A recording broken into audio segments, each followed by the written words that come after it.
আসসালামু আলাইকুম। প্রথমে জানাবো সংবাদ শিরোনাম। সব মানুষ একত্র হয়েছিল বলেই স্বৈরাচার বিদায় নিয়েছে বললেন তারেক রহমান। ভারত নিজেদের স্বার্থ রক্ষায় শেখ হাসিনার জন্য মায়া কান্না করছে বললেন রুহুল কবির রিজভী। এবং জাতীয় ঐক্যের মাধ্যমে ভারতকে দুটি বার্তা দিল অন্তর্বর্তী সরকার। সর্বশেষ জানাবো পুলিশের পোশাক থেকে এখনো ভীতির সৃষ্টি হয় বললেন সার্জিস আলম। শুনছিলেন শিরোনাম, এবারে বিস্তারিত। সব মানুষ একত্র হয়েছিল বলে স্বৈরাচার বিদায় নিয়েছে বললেন তারেক রহমান। বিএনপির একার আন্দোলনে স্বৈরাচার পালিয়ে যায়নি মন্তব্য করে দলটির ভারপ্রাপ্ত চেয়ারম্যান তারেক রহমান বলেছেন, সব দল কাজ করেছে, সব মানুষ একত্র হয়েছিল বলেই স্বৈরাচার বিদায় নিয়েছে। শনিবার বিকেলে ফরিদপুরের রাষ্ট্র সংস্কারে বিএনপির দেওয়া ৩১ দফা সংক্রান্ত এক কর্মশালায় প্রধান অতিথির বক্তৃতায় ভার্চুয়ালি তিনি এসব কথা বলেন। সদর উপজেলা পরিষদ মিলনায়তনে রাষ্ট্র কাঠামো মেরামতের ৩১ দফা ও জনসম্পৃক্তি বিষয়ক এ কর্মশালার আয়োজন করে ফরিদপুর বিভাগীয় বিএনপি। কর্মশালায় সভাপতিত্ব করেন বিএনপির ফরিদপুর বিভাগীয় সাংগঠনিক সম্পাদক শামা ওবায়েদ। প্রধান বক্তা ছিলেন ৩১ দফা প্রণয়ন কমিটির সদস্য ইসমাইল জবিউল্লাহ। অন্যান্যদের মধ্যে বক্তব্য দেন তারেক রহমানের উপদেষ্টা মাহদী আমিন প্রমুখ। কর্মশালায় বিকেল ৫টা ৩ মিনিটে বক্তব্য শুরু করেন তারেক রহমান। এতে তিনি ২০ মিনিট বক্তব্য দেন। পরে নেতাকর্মীদের বিভিন্ন প্রশ্নের উত্তর দেন তিনি। তারেক রহমান বলেন, আমরা ২ বছর আগে রাষ্ট্র সংস্কারের জন্য ৩১ দফা দিয়েছিলাম। আমাদের আত্মবিশ্বাস ছিল স্বৈরাচারী শেখ হাসিনার সরকার বিদায় নিচ্ছে, তবে আমাদের জানা ছিল না কবে স্বৈরাচারের বিদায় হবে। তিনি বলেন, ৩১ দফা অর্জনে কম বেশি তখনই করতে পারবেন যখন জনগণের সমর্থন নিয়ে আপনারা সরকার গঠন করতে পারবেন। এজন্য ৩১ দফাকে জনগণের দ্বারে দ্বারে নিয়ে যেতে হবে। ৩১ দফায় জনগণের সমর্থন নেওয়া এবং আস্থা অর্জন ও ধরে রাখার দায়িত্ব আমার, আপনার, আপনাদের সবার।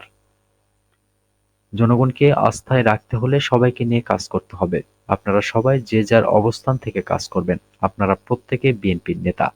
বিএনপির ভারপ্রাপ্ত চেয়ারম্যান বলেন, আমাদের উপর জনগণের আস্থা আছে বলে আমাদের ঘরে বসে থাকলে চলবে না। আমরা যদি চুপচাপ বসে থাকি তাহলে কোনো কাজ হবে না। আমরা এমন কোনো ভুল চিন্তা বা কাজ যেন না করি যাতে আমরা জনগণ থেকে বিচ্ছিন্ন হয়ে পড়ি। এতে আমরা ক্ষতিগ্রস্ত হব। তাই যারা ভুল করছে তাদের বোঝাতে হবে, সতর্ক করতে হবে, সবাই মিলে আমাদের কাজ করতে হবে। ভারত নিজেদের স্বার্থ রক্ষায় শেখ হাসিনার জন্য মায়া কান্না করছে বললেন রুহুল কবির রিজভী। ভারত মিথ্যার বেড়াজাল নির্মাণ করে বিশ্ববাসীকে বিভ্রান্ত করার চেষ্টা করছে বলে অভিযোগ করেছেন বিএনপির জ্যেষ্ঠ যুগ্ম মহাসচিব রুহুল কবির রিজভী। কিন্তু প্রযুক্তির এই যুগে তারা সফল হতে পারছে না বলেও মন্তব্য করেন তিনি। রিজভী বলেন, শেখ হাসিনাকে দিয়ে ভারত নিজেদের স্বার্থ রক্ষা করতে পারে। সে স্বার্থ রক্ষার জন্য তারা শেখ হাসিনার জন্য কুমিরের মায়া কান্না করছে। শনিবার সকালে আমরা বিএনপি পরিবারের উদ্যোগে জাতীয় বার্ন ও প্লাস্টিক সার্জারি ইনস্টিটিউট হাসপাতালে চিকিৎসাধীন গণ-অভ্যুত্থানে আহত ব্যক্তিদের দেখতে গিয়ে উপস্থিত সাংবাদিকদের তিনি একথা বলেন। দেশ ছেড়ে যাওয়া পলাতক স্বৈরাচারের জন্য ভারত মায়া কান্না করছে বলে মন্তব্য করে রিজভী বলেন, পালিয়ে যাওয়া স্বৈরাচারের জন্য মায়া কান্না করছেন পার্শ্ববর্তী দেশের রাজনীতিবিদেরা, নীতি নির্ধারকেরা এবং আরও অনেকেই, বিশেষ করে আত্মা বিক্রিকারী গণমাধ্যমের লোকজন। রিজভী বলেন, বাংলাদেশে নাকি হিন্দুদের বাড়ি পোড়ানো হচ্ছে, বাংলাদেশে নাকি হিন্দুদের পুড়িয়ে মারা হচ্ছে। এ ধরনের ডাহা অসত্য মিথ্যার বেড়াজাল নির্মাণ করে বিশ্ববাসীকে বিভ্রান্ত করার চেষ্টা করছে ভারত। কিন্তু প্রযুক্তির এই যুগে তারা সফল হতে পারছে না। তাই এখন হিংসা প্রতিহিংসার জ্বালায় প্রতিদিন তারা অপপ্রচার করছে। বিএনপির এই নেতা বলেন, যে ভারতকে আমরা গণতান্ত্রিক রাষ্ট্র হিসেবে জানতাম, যে ভারতকে সাংবিধানিক ধারাবাহিকতা রক্ষিত হয় বলে আমরা জানতাম, সে ভারত অনেক জ্ঞানী গুণী মানুষের দেশ। সেই দেশে এখন মনে হচ্ছে হিংস্র, ঘাতক এবং প্রচণ্ড রক্ত পিপাসু মানুষের বাস। শেখ হাসিনাকে দিয়ে তারা নিজেদের স্বার্থ রক্ষা করতে পারে। সেই স্বার্থ রক্ষার জন্য তারা শেখ হাসিনার জন্য কুমিরের মায়া কান্না করছে। এটাই এখন সত্য প্রমাণিত হচ্ছে। ভারতের সমালোচনা করে রুহুল কবির রিজভী বলেন, ওরা এত দূরে গেছে যে আমাদের প্রিয় মাতৃভূমির স্বাধীনতার যে পতাকা, সেই পতাকা ছিঁড়ে ফেলেছে, কূটনৈতিক নেতৃবৃন্দের গায়ে হাত তুলেছে। ভিয়েনা সনদ অনুযায়ী এটা ভয়ঙ্কর রকমের আন্তর্জাতিক গুরুতর অপরাধ। সেই অপরাধ তারা করেছে। তারা একবারও ভাবেনি শেখ হাসিনা এই দেশে কি নিষ্ঠুরতা, কি নির্দয়তা, কি হিংসাত্মক আচরণ করেছে নিজ দেশের নাগরিকদের সঙ্গে। জাতীয় ঐক্যের মাধ্যমে ভারতকে দুটি বার্তা দিল অন্তর্বর্তী সরকার। একটি বিশেষ পরিস্থিতি বা উত্তেজনার মধ্যে দলমত নির্বিশেষে সবাইকে এক জায়গায় আনার উদ্যোগ নেন অন্তর্বর্তী সরকারের প্রধান উপদেষ্টা ডক্টর মোহাম্মদ ইউনূস। পতিত আওয়ামী লীগ ও তাদের মিত্ররা ছাড়া দেশের সব রাজনৈতিক দল, সংগঠন এবং বিভিন্ন ধর্মীয় নেতাদের সঙ্গে বৈঠক করেন তিনি।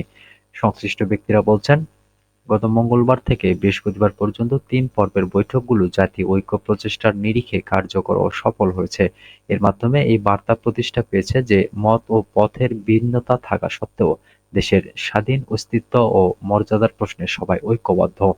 একজন হিন্দু ধর্মীয় নেতাকে গ্রেপ্তারের পর ভারতের হিন্দুত্ববাদী কিছু সংগঠন ও গোষ্ঠী সংখ্যালঘু নির্যাতনের অভিযোগ তুলে আগরতলায় বাংলাদেশ সহকারী হাইকমিশনে হামলা চালায়।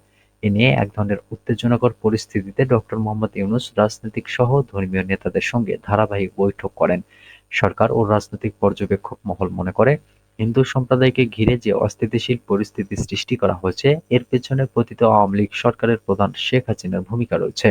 তার সঙ্গে যুক্ত হয়ে ভারতীয় কর্তৃপক্ষ বিভিন্নভাবে অস্থিরতা তৈরি করছে।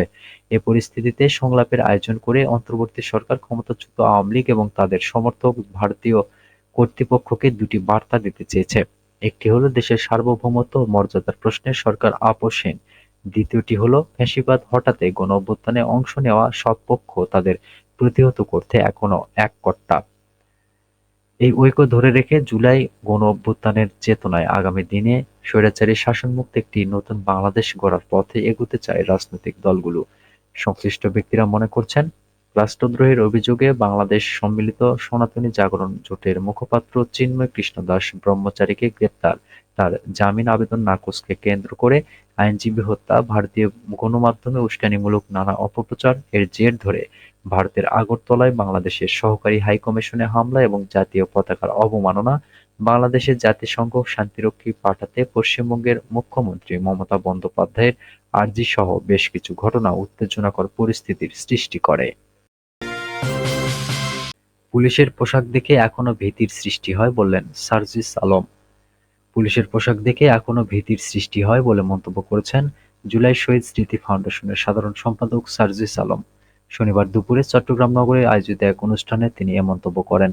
জুলাই শহীদ স্মৃতি ফাউন্ডেশনের উদ্যোগে ছাত্র জনতার গণঅভ্যুত্থানে নিহত ও আহতদের পরিবারকে আর্থিক সহায়তা প্রদান কার্যক্রম অনুষ্ঠানে সার্জিস আলম বক্তব্য দেন।